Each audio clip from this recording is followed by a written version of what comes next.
آج کا موضوع مفتی طارق مسعود صاحب کے ایک اہم اور جامع بیان پر مبنی ہے، جس میں اسلام کی رواداری، دوسرے مذاہب کے ساتھ تعلقات اور اپنی اسلامی شناخت پر مضبوطی سے قائم رہنے پر روشنی ڈالی گئی ہے۔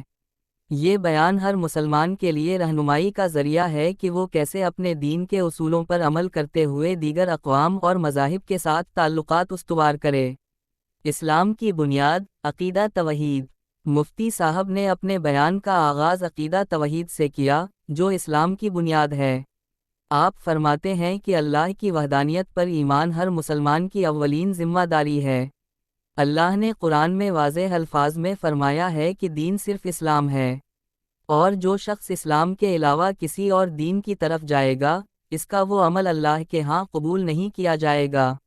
لیکن ساتھ ہی اسلام یہ بھی سکھاتا ہے کہ ہمیں اپنے عقیدے کو زبردستی دوسروں پر مسلط نہیں کرنا چاہیے۔ ہدایت دینا اللہ کا کام ہے، ہمارا کام صرف دعوت دینا اور اچھے اخلاق کا مظاہرہ کرنا ہے۔ غیر مسلموں کے ساتھ رویہ۔ مفتی صاحب وضاحت کرتے ہیں کہ اسلام ہمیں غیر مسلموں کے ساتھ حسن سلوک کا حکم دیتا ہے۔ مثال کے طور پر، اگر کوئی غیر مسلم آپ کا ہمسایہ ہو، تو آپ پر لازم ہے کہ آپ اس کے حقوق کا خیال رکھیں۔ اگر وہ بیمار ہو تو اس کی عیادت کریں، اور اگر وہ کسی پریشانی میں ہو تو اس کی مدد کریں۔ لیکن یہ بات بھی سمجھنی ضروری ہے کہ اسلام ہمیں ان کے مذہبی تہواروں یا رسومات میں شرکت کی اجازت نہیں دیتا، کیونکہ ایسا کرنے سے ہم ان کے عقائد کی تائید کر رہے ہوتے ہیں، جو کہ اسلامی تعلیمات کے خلاف ہے۔ تاریخ میں مسلمانوں کا رویہ۔ آپ نے تاریخ کے کئی حوالوں سے بتایا کہ مسلمانوں نے ہمیشہ غیر مسلموں کے ساتھ محبت اور رواداری کا مظاہرہ کیا ہے۔ مثال کے طور پر، ہندوستان میں مسلمانوں نے 1000 سال حکومت کی، لیکن کبھی کسی ہندو کو زبردستی مسلمان نہیں بنایا۔ ہندو، سکھ، عیسائی اور مسلمان سب ایک ساتھ محبت اور امن کے ساتھ رہے۔ مفتی صاحب کہتے ہیں کہ اسلامی حکومتوں میں کبھی بھی کسی کے ساتھ مذہب کی بنیاد پر امتیازی سلوک نہیں کیا گیا، لیکن ساتھ ہی مسلمانوں نے اپنی شناخت اور عقائد پر کبھی سمجھوتا نہیں کیا۔ دعوت کا حکیمانہ انداز۔ مفتی طارق مسعود صاحب فرماتے ہیں کہ اسلام ہمیں دعوت دینے کا حکم دیتا ہے، لیکن یہ دعوت حکمت اور نرمی کے ساتھ ہونی چاہیے۔ آپ نے اہل کتاب کے حوالے سے قرآن کی مثال دی کہ اللہ تعالیٰ نے فرمایا، آؤ ایک ایسی بات کی طرف جو ہمارے اور تمہارے درمیان مشترک ہے۔